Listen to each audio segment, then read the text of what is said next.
गर्मी में यार लैपटॉप बहुत गर्म हो रहे हैं। होगा यार, इतना ज्यादा गर्मी हो रहा है कि हम नहीं बैठ पा रहे हैं, तो लैपटॉप कैसे बैठेगा। लेकिन कूलिंग पैड एक अच्छा हो जाए तो गेमिंग करने में दिक्कत नहीं होना, या कोई भी मल्टीटास्किंग आप कर रहे हो। क्या ये रियलिटी है? यस, वही इस वीडियो में चेक करेंगे। लेकिन उससे ज्यादा हम इन चारों कूलिंग पैड के ऊपर डिस्कस करेंगे, जिस पर हमने ऑलरेडी पहले कर रखा है, रिजल्ट भी दिखा रखे हैं, जहां पर exactly Zebronics NC900 and Cryo Arctic को हमने ऑलरेडी कंपेयर कर दिखाया था। आज हमने स्पिनबोर्ड X50 को भी इंक्लूड किया है एंड ये अपना EvoFox Blizzard 2 Extreme को भी इंक्लूड किया है। सारे कॉस्टली हैं एंड सबसे कम प्राइस में आपको हमको NC900 देखने को मिलता है। तो क्या ये इन सबसे बेटर है? आपके लिए कौन सा बेटर रहने वाला है? कौन सा लैपटॉप आप यूज करते हो, उस पर कौन सा सही बैठेगा, ये सारा क्लैरिटी मिल जाएगा। और टेम्परेचर में कितना डिफरेंस आ रहा है वो भी क्लियर आउट कर देंगे।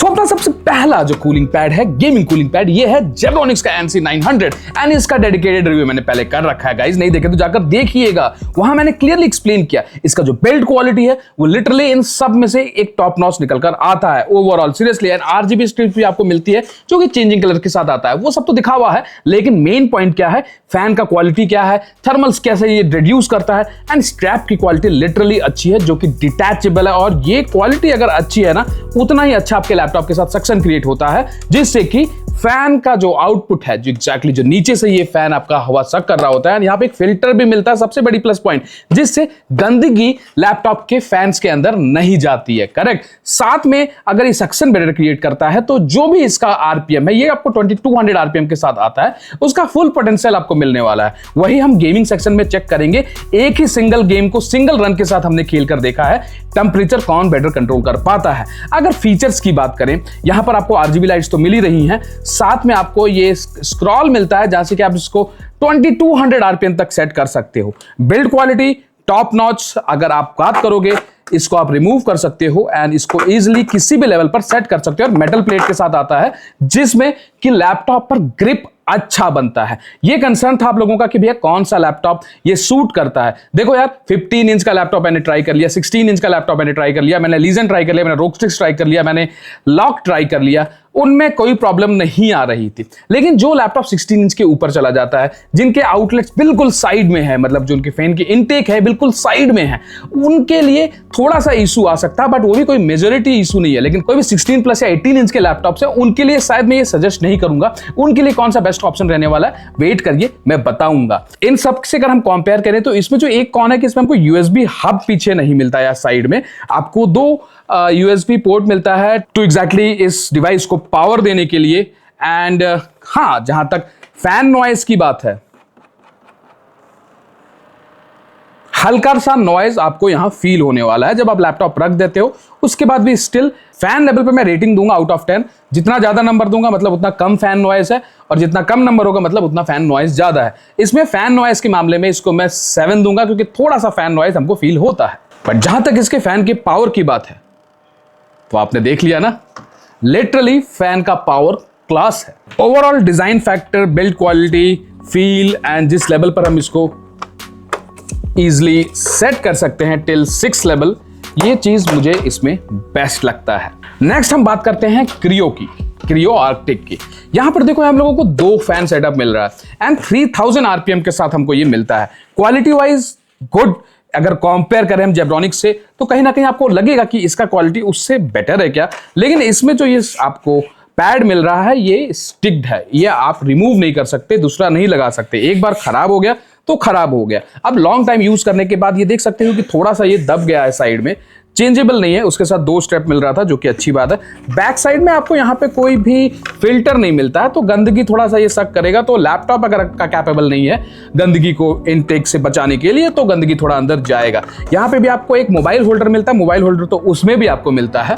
लेकिन इसका प्लस पॉइंट क्या है कि ये 16 इंच 18 इंच के लैपटॉप को ईजिली कैटर कर लेता है। साथ में यहाँ पे भी आपको एक स्क्रॉल बटन मिलता है, जिससे आप इजिली इसके आरपीएम को सेट कर सकते हो। एंड RGB भी आपको यहाँ पे 5-10 के अराउंड प्रीसेट मिल जाता है, ऑफ का बटन मिल जाता है। यहाँ पे आपको ये कोई हाइट एडजस्टमेंट अलग से नहीं मिलता, एक सिंगल हाइट एडजस्टमेंट है जो कि कुछ इतना ओपन होता है। अगर आपका लैपटॉप का हाइट या मोटा थोड़ा है तो थोड़ा सा प्लेस करने में दिक्कत होगा, बट इसमें ग्रिप अच्छा बन जाता है तो दिक्कत नहीं होता है। ओवरऑल बिल्ड क्वालिटी में मैं इसको अच्छा कहूंगा। एंड एडजस्टमेंट के लिए आप इजिली एडजस्ट करते हो, टिल 5 लेवल आप इसको एडजस्ट कर सकते हो। हाँ, good for a big size laptop. 15 inch laptop के लिए माइट बी मैं इसको रिकमेंड नहीं करूंगा, आगे आपको आइडिया लग जाएगा उसका रीजन क्या है। एंड जहां तक साउंड की बात है, लाउड है, 2 फैन सेटअप दिया गया है। एंड अगर मैं NC 900 से कंपेयर करूं तो ये थोड़ा आपको लाउड फील होता है, बट काम है, मतलब इसका लाउडनेस उतना प्रॉब्लमेटिक नहीं फील होने वाला। जहां तक फैन को फुल RPM पे रन करने के बाद अगर पावर देखें तो इसमें भी ठीक ठाक पावर है, but still it's good, not bad. और इसका सबसे बड़ा प्लस पॉइंट है इसमें जो आपको USB हब मिलता है। यहां पर आपको 4 पोर्ट्स मिलते हैं, 2 C टाइप पोर्ट मिलते हैं। एक C टाइप पोर्ट से आप इसके लैपटॉप से पावर ले सकते हो फॉर USB, एंड दूसरे से आपको इसको पावर देना होता है। रेस्ट अगर एज ए USB हब आप इसको यूज करना चाहते हो then Alto is a good option, but not a fast USB। Data transfer and all के लिए नहीं यूज करने का मतलब है।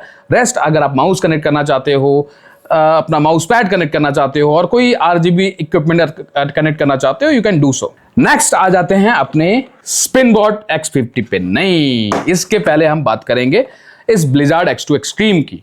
देखो यार, इससे मुझे को काफी होप था। ये डिवाइस लिटरली मुझे लगा कि यार इन सब में एक अच्छा बनकर आएगा, लेकिन आप इसके साइज से देख सकते हो कि ये 15 इंच के लैपटॉप को भी प्रॉपरली हैंडल कर पाएगा कि नहीं समझ में आने वाला। ठीक है, मतलब मुझको नहीं समझ में आया। लेकिन इसमें जो सबसे बड़ी बात मेरे को लगी, जो कि अभी तक की कूलिंग पैड में मैंने आज तक नहीं देखा था, इसमें आपको हीट सिंक टेक्नोलॉजी यूज करते हुए एक थर्मल पैड मिलता है, जो कि अगर आपके फैंस फुल स्पीड में रन कर रहे होते हैं तो ये दोनों पार्ट्स एक्सट्रीम लेवल पर ठंडे हो जाते हैं। जो हवा ये नीचे से सक करेगा वो और ठंडा होकर आपके लैपटॉप के अंदर जाने वाला है, लेकिन वो हवा ठीक से पहुंचे तब। तो यहां पर प्रॉब्लम क्या हो रही थी, मैंने जब एक small size and thin laptop इसमें ट्राई किया, करेक्ट, तो मुझे कोई दिक्कत नहीं महसूस हुई, क्योंकि ये इजीली उसको हैंडल कर ले रहा था। ये इसका जो ये फ्रंट ग्रिप भी है, ये भी आप एडजस्टेबल है कुछ हाइट्स तक। तो इन लैपटॉप्स के साथ कोई मुझे दिक्कत नहीं हो रहा था और कूलिंग भी ठीक कर रहा था, वो आप गेमिंग सेक्शन में देख लेना। लेकिन जब मैंने इसमें रोकस्ट्रिक्स को रखा तब मुझे प्रॉब्लम देखने को मिला, क्योंकि ये आप देख सकते हो लैपटॉप बाहर आ जा रहा है। ये प्रॉपरली से अलाइन नहीं है कि 15 इंच के लैपटॉप को स्टेबल फॉर्म में आप इसके ऊपर रख पाओ। नाइट्रो V15 के लिए तब भी चल जाएगा, बट समहाउ इसका जो डिजाइन है वो मेरे रोकस्ट्रिक्स या लीजन एंड ऑल पर नहीं वर्क कर पा रहा था। कूलिंग कैसा है वो आगे दिखाऊंगा। एंड लिटरली ये जो टेक्नोलॉजी EVOFOX ने दिया है, ये कूलिंग पार्ट, ये बहुत बढ़िया वर्क करने वाला है। अगर आपको स्मॉल फॉर्म फैक्टर में कोई कूलिंग पैड चाहिए, 15 इंच का लैपटॉप स्लिम सेगमेंट वाला यूज करना हो, ये भी आपका C पोर्ट से आप पावर दे सकते हो, या USB भी इसमें आपको मिलता है, बट इसमें आपको USB हब नहीं मिलता है। देखने में एक बार ये कूल लगता है, no doubt, but build quality की बात की जाए तो मुझे एवरेज ये लगता है। ये एक बार भी गिरा तो टूट जाएगा, मतलब बिल्ड क्वालिटी प्राइस के हिसाब से काफी एवरेज है, नो डाउट। लेकिन लुक वाइज आपको अच्छा लगने वाला है, क्यूट लगने वाला है, कॉम्पैक्ट लगने वाला है। इसमें कहीं भी RPM नहीं मेंशन था, एंड कुछ आप इसको 100% तक सेट कर सकते हो। एंड व्हाट आई फील 2500 के अराउंड इसका RPM होगा। एंड अगर फैन पावर की बात की जाए तो आप देख सकते हो कि कोई उतना ज्यादा पावर नहीं फील होता, जो कि हमने NC 900 में देखा था। बट इट डजंट मीन कि कूलिंग में डिफरेंस नहीं लाने वाला है, वो आप आगे देखिएगा। अब आ जाते हैं अपने फाइनल कूलिंग पैड पे, है जो कि स्पिनबोर्ड X50। Design wise good, build wise good, look wise एक नंबर। एंड एक ही कॉन मेरे को लगता है कि इसमें भी एडजस्टमेंट क्रियो की तरह एक सिंगल लेवल पर दे रखा है, बट तब भी अगर आपका लैपटॉप थिक भी है तो हो जाएगा एडजस्ट। वैसे ये ग्रिप अच्छा बना लेता है। रेस्ट ये आई थिंक ये नॉर्मल NC 900 का तरह देते तो बेटर होता। इसके फैन की ब्लेड्स मेरे को थोड़े पतले फील हुए, लेकिन इसका जो परफॉर्मेंस है वो गेमिंग सेक्शन में देखिएगा बढ़िया लगेगा। एंड यहाँ पे भी आप इसको, ये डिटैचेबल है, लेकिन अगर हम NC 900 से कंपेयर करें तो इसकी क्वालिटी अप्रोक्सीमेटली सेम नहीं कह सकते, क्योंकि ये थोड़ा सा ज्यादा टफर साइड में है, जिससे ग्रिप बेटर बनता है। ये थोड़ा सा ज्यादा फ्लफी है, इसके क्वालिटी को थोड़ा सा इंप्रूव किया जा सकता था, लेकिन तब भी ये लैपटॉप में ग्रिप अच्छा मेंटेन करता है। परफॉर्मेंस वाइज मेरे को ठीक साइड लगा। एंड लिटरली अभी तक जितने भी मैंने टेस्ट किया उसमें सबसे साइलेंट मेरे को X50 ही फील हुआ। And silence wise no doubt अच्छा है। एंड अगर साइज की बात की जाए तो बिल्कुल सेम है, जो लैपटॉप ये सपोर्ट करेगा वही लैपटॉप वो सपोर्ट करेगा। एज आई सेड 15 इंच में प्रॉब्लम नहीं है, 16 इंच में प्रॉब्लम नहीं है, 16 प्लस साइज में दिक्कत होगा। लेकिन ओवरऑल डिजाइन वाइज इन्होंने एक जो प्लस पॉइंट ये दिया है कि ये आप देखोगे तो हल्का सा दोनों साइड थोड़ा सा थिक दिया गया है, जिससे हवा को फ्लो लेफ्ट एंड राइट में बेटर मिलता है, जिससे कि जो ओवरऑल थर्मल कंट्रोल होगा, जो फ्लो होगा, वो एक बैलेंस वे में होगा, जिससे कि थर्मल्स भी बैलेंस्ड वे में ही कंट्रोल होने वाला है। एंड अगर यहां पर आप पोर्ट्स देखोगे तो एक आपको पावर बटन मिलता है, एक RGB कंट्रोल बटन मिलता है, एंड सेम RPM फैन का कंट्रोल देखने को मिलता है।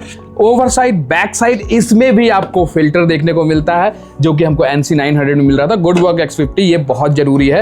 एंड एक आपको अगेन ये मिल जाता है मोबाइल होल्डर, वो सब में मिलता है। इसमें अटैच्ड है, इसमें डिटैचेबल है, इसमें भी डिटैचेबल है। क्वालिटी वाइज बहुत अच्छा है। एक चीज मेरे को इसमें डाउटफुल लगा, ये क्या मजाक है, ये दोनों अलग अलग क्यों है यार? मतलब आपको सेट करने के लिए दोनों को उठाकर फिर देखना पड़ेगा कि कैसे इसको सेट करें।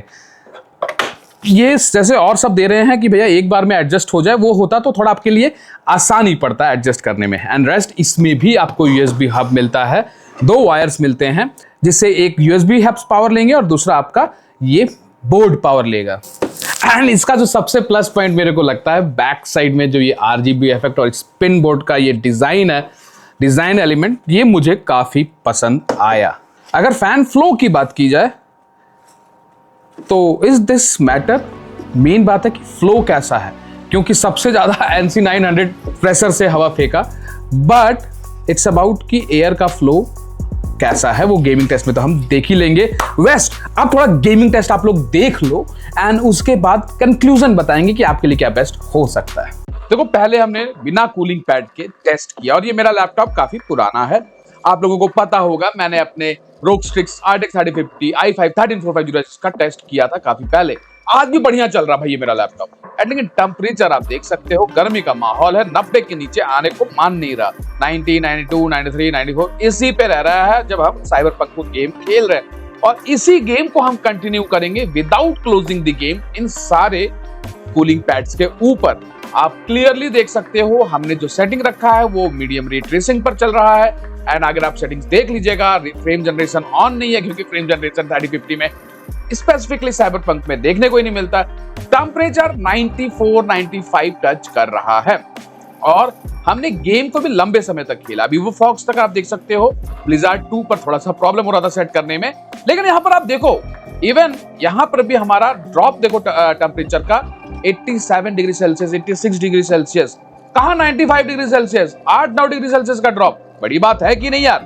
जबकि ये एग्जैक्टली क्लोज्ड लूप सक्शन वाला ऑप्शन भी नहीं है इसमें, but still open cooling pad होने के बाद भी थर्मल पर इंपैक्ट ला रहा है। That means thermal pad is working, same game is being continued. और हमने लॉन्ग टाइम खेला भैया। अभी हम लोग फास्ट फॉरवर्ड कर आपको गेम दिखाएंगे, क्योंकि पूरा गेम दिखा देंगे तो वीडियो ही 20 मिनट का हो जाएगा, इसलिए हम फास्ट फॉरवर्ड कर रहे हैं। आप चेक कर लेना अपने अकॉर्डिंग, ठीक है? अब इस गेम को हमने ऑलमोस्ट जितना देर खेला उसका फास्ट फॉरवर्ड मोड आपको हम शोकेस कर रहे हैं। अब Zebronics NC90 पर आते हैं। यहां पर भैया कूलिंग का धमाका, थर्मल का मजा, एंड लिटरली टेम्परेचर का कंट्रोल आप देख सकते हो। 15 डिग्री सेल्सियस का ड्रॉप बड़ी बात है। इवन मोर 78 डिग्री सेल्सियस तक ये पहुंच गया, 80 डिग्री सेल्सियस तक मेंटेन्ड है, क्योंकि जो सक्शन क्रिएट कर रहा है, जो एक एग्जॉर्प्शन क्रिएट कर रहा है, जो एयर फ्लो मिल रहा है फैन को, वो बेटर है। मैं यही कहूंगा कि थोड़ा सा स्टैंड को 1 या 2 लेवल पे रखिएगा जब ये वाले कूलिंग पैड आप यूज करो, क्योंकि नीचे एयर के लिए ब्लॉक हो जाता है। तो आपको थोड़ा सा अगर आप सक्शन बना के रख ले, थोड़ा लेवल रखोगे ना, तो बढ़िया कूलिंग निकाल कर लाता है। एंड ऐसे इन कूलिंग पैड्स को यूज करना होता है। इसका डिटेल्ड रिव्यू भी आप जाकर देख सकते हो NC90 का, कि कैसे ये वर्क कर रहा है। अब फास्ट फॉरवर्ड मोड में आप देख सकते हो, सेटिंग आप देख सकते हो, पॉज करके देख सकते हो। रेस्ट, थर्मल्स, पूरे गेम में जितना देर भी हमने खेला इसके ऊपर, इसने बेहतरीन कंट्रोल निकाल कर लाया है। फास्ट फॉरवर्ड मोड ऑलमोस्ट मैंने लंबे चौड़े गेम को एक फास्ट फॉरवर्ड मोड में ले आया, सो दैट कि आपको आइडिया लग जाए। सिर्फ 2 से 3 सेकंड का क्लिप दिखाकर आइडिया नहीं लगता है, इसीलिए फास्ट फॉरवर्ड मोड पर दिखाना मेरे लिए जरूरी था। अब नेक्स्ट आ जाते हैं क्रियो आर्कटिक, जो कि डुअल फैन के साथ आता है, जो कि अगेन ये 15 इंच का लैपटॉप है। एंड यहां पर आप थर्मल देख सकते हो, कंट्रोल्ड है, 85 86 है, लेकिन विद इन 80 डिग्री नहीं ला पा रहा, और ये गेम कंटिन्यूएशन में चल रहा है विदाउट स्टॉप। करेक्ट, मतलब उसी गेम को हम कंटिन्यू कर रहे हैं, और डिफरेंट थर्मल पैड्स पर आपको डिफरेंट टेम्परेचर कंट्रोल भी देखने को मिल रहा है। 84 86 82 86 के अराउंड मेंटेन है, 85 इसका एवरेज निकल कर आया। क्यों?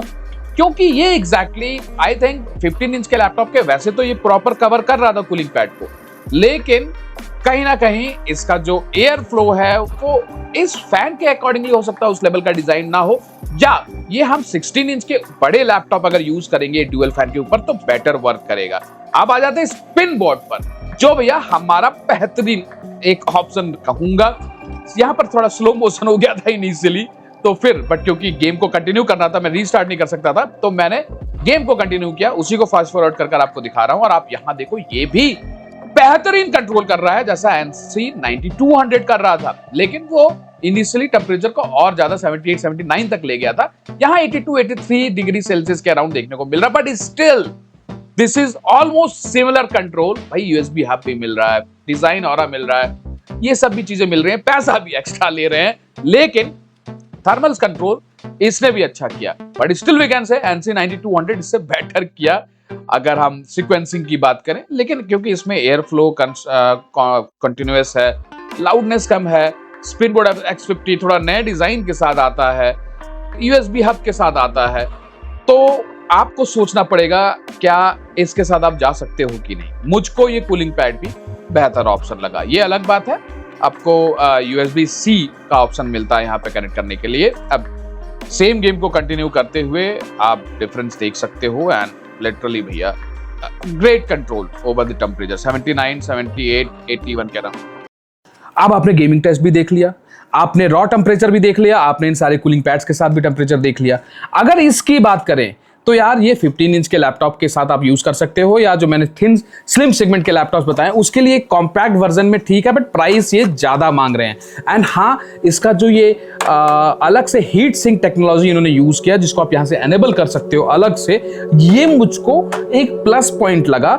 लेकिन ये थर्मल्स को उस लेवल पे नहीं कंट्रोल कर पा रहा जिस पर ये कर पा रहे हैं। लेकिन डिफरेंस ये है कि ये सब काफी बल्की है, ये आप हर जगह नहीं यूज कर सकते, ये आप ऑफिस भी ले जा सकते हो और भी जगह यूज कर सकते हो। एंड थर्मल्स को ठीक ठाक कंट्रोल कर रहा था, 4 से 5 डिग्री का डिफरेंस ला रहा था। लेकिन जैसे हमने NC 900 को यूज किया, इसने जो थर्मल का कंट्रोल दिखाया भाई, 95 डिग्री सेल्सियस गेम जा रहा था, एंड इसने उसको निकाल के 79 80 डिग्री सेल्सियस तक ले आया। 78 टू 80 डिग्री सेल्सियस तक मेंटेन था, जो कि अप्रोक्सीमेटली 10 डिग्री 12 डिग्री से ज्यादा का डिफरेंस है। एंड कंसिस्टेंटली इसने मेंटेन किया, थोड़ा सा ऊपर नीचे जा रहा था 78 टू 81 82, बट 78 के बीच में वेरी कर रहा था। एंड हमने लॉन्ग टाइम गेम खेला, सेम गेम को विदाउट क्लोजिंग लॉन्ग टाइम तक खेला, तब हमको पता चला कि भाई इसका क्या परफॉर्मेंस है। साथ ही नेक्स्ट हमने चेक किया क्रियो आर्कटिक में, यहां पर हमने देखा यार इसने भी एक बेहतरीन टेम्परेचर कंट्रोल मेरे को दिखाया। बट कहीं ना कहीं ये 15 इंच के लैपटॉप्स पर, या 16 इंच, मेरा 15 इंच के लैपटॉप में टेस्ट कर रहा था, उस पे शायद सक्शन उस लेवल पर नहीं क्रिएट हो रहा था कि ये 84 85 86 डिग्री सेल्सियस टेम्परेचर इसने भी ड्रॉप लाया 7 से 8 डिग्री सेल्सियस, लेकिन कहीं ना कहीं ये उतना नहीं कर पा रहा था जितना NC 900 कर पा रहा था, क्योंकि उसका सक्शन क्वालिटी बेटर है। इसमें आई थिंक अगर हम 16 प्लस इंच के लैपटॉप यूज करेंगे तो ये बेटर ग्रिप बना पाएगा, व्हाट आई फील सो। ये बड़े साइज के लैपटॉप के लिए एक बेटर ऑप्शन हो सकता है, बट अगर आप 15 इंच के लिए भी लेना चाहते हो तो चलेगा। लेकिन 2 फैन होने का कोई खास मेरे को फायदा नहीं फील होता। प्लस पॉइंट है कि इसमें आपको USB हब मिलता है एंड क्रियो ब्रांड के साथ आता है, that is one of the point. Rest I feel so demerit भी है कि ये चीज एक्सटेंडेबल वाला ऑप्शन नहीं है, जबकि हमको जेब्रॉनिक्स में अलग से निकल जाता है, कुछ इतना एक्सटेंड आप कर सकते हो। करेक्ट। एंड 3 लेवल पर आप इसको ऊपर नीचे भी कर सकते हो, जबकि इसमें नहीं कर सकते किसी और में। तो जेब्रॉनिक्स ने USB हब को हटा दें तो हर एक चीज को बेस्ट इन पॉसिबल रिसर्च करके डाला है।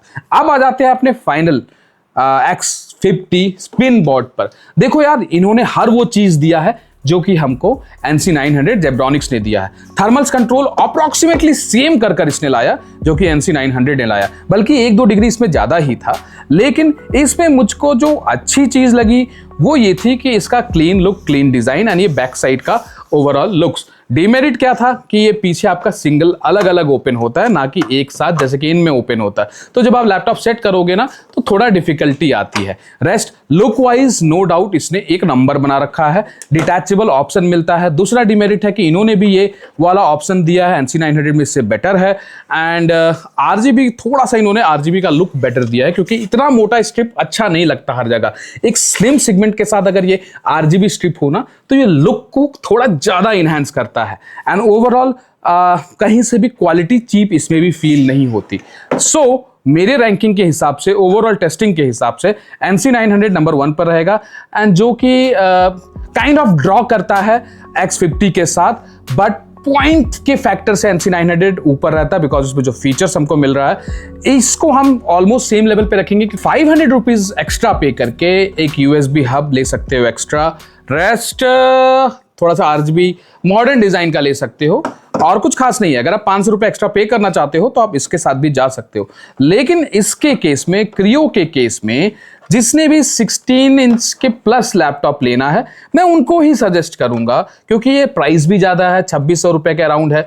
लेकिन 15 इंच के लिए इतना बल्कि लेने का कोई खास मतलब बनता नहीं है। USB हब के लिए अपने पास X50 मिल जाता है, बड़े लैपटॉप्स के लिए क्रियो आर्कटिक बन जाता है, ऑलराउंडर सस्ता जुगाड़ू मामले के लिए आपका ये बन जाता है ना। कॉम्पैक्ट के लिए तो बहुत से ऑप्शन होते हैं, क्योंकि आपने ब्लिजार्ड के बारे में कहा था, it can be A good option, काफ़ी लाइट है। एंड हाँ, गिरने मत दीजिएगा, टूटने का डर पूरा है। लेकिन ये जो इन्होंने थर्मल डिज़ाइन दिया है हीट सिंक वाला, ये क्लास है, क्योंकि ये ठंडा हवा आपके चेहरे पे भी फेंक देगा, लैपटॉप पर बाद में ले लीजिएगा। लेकिन ओवरऑल आप लोगों को क्लैरिटी मिल गया होगा कि इस पर कौन सा लैपटॉप फिट होगा। आई होप ये वीडियो आप लोगों को पसंद आई होगी। एंड इन सारे कूलिंग पैड्स को रिव्यू करना एक बहुत टफ रहता है गाइज, इतना तो आप लोग समझ सकते हो। एंड उसी के बेसिस पर डिसीजन लीजिएगा। लाइक कीजिएगा, सब्सक्राइब कीजिएगा एंड बेल आइकन दबाइएगा, एंड शेयर करिएगा वीडियो को अपने फ्रेंड सर्कल के साथ।